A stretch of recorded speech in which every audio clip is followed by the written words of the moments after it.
The babysitter kept talking to someone upstairs. Hook. I was only supposed to babysit for one night. One simple night.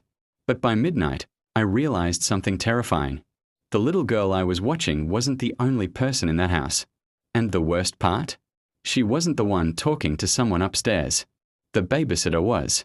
Intro. My name is Emily, and this happened when I was 19. I had just started babysitting to earn extra money during college. One Friday evening, I got a call from a woman named Mrs. Harper. She needed someone to watch her 6-year-old daughter, Lily, while she and her husband attended an anniversary dinner. The pay was great, and the house was only 20 minutes away. I accepted immediately. I wish I hadn't. The Harper house, stood alone near the edge of town. It was huge. Too huge for a family of 3. As soon as I arrived, Mrs. Harper introduced me to Lily. She was quiet, polite, and carried a stuffed rabbit everywhere. Before leaving, Mrs. Harper gave me one strange instruction. Please don't go upstairs. Lily knows she's not allowed up there either. I laughed. Renovations. But Mrs. Harper didn't smile. She simply nodded. Something like that. The first strange thing. Everything was normal for the first few hours. We watched cartoons, ate pizza, and played board games. Around 9:30, Lily suddenly froze. She looked toward the ceiling. Then she whispered, "She's awake." I frowned. Who's awake? Lily shrugged. The babysitter. I smiled nervously. That's me. But Lily shook her head. No, the other babysitter. Footsteps. At first, I assumed she had an imaginary friend. Kids say weird things. But then I heard it. Footsteps. Very slow footsteps. Coming from upstairs. I froze. Maybe Mr. Harper forgot something? I checked my phone. No missed calls. No messages. The footsteps stopped. And then, I heard a woman's voice. Soft. Whispering. As if she was talking to someone. Lily's confession. I immediately grabbed Lily. Sweetheart, is someone upstairs? She looked confused. You hear her too. I felt my blood turn cold. What do you mean? The babysitter talks every night.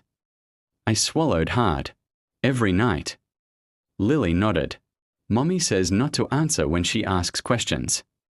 That sentence sent chills through my entire body. The phone call. Panicking, I called Mrs. Harper. She answered immediately.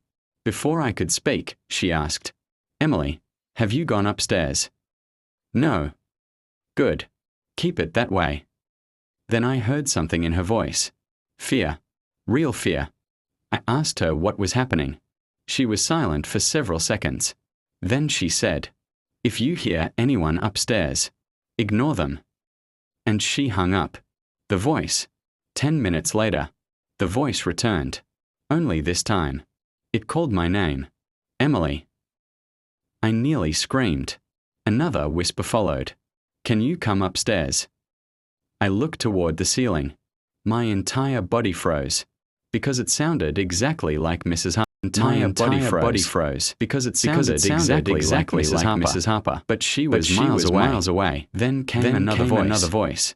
A woman's voice. Calm. Friendly. Emily, I need your help. Footsteps approached the staircase.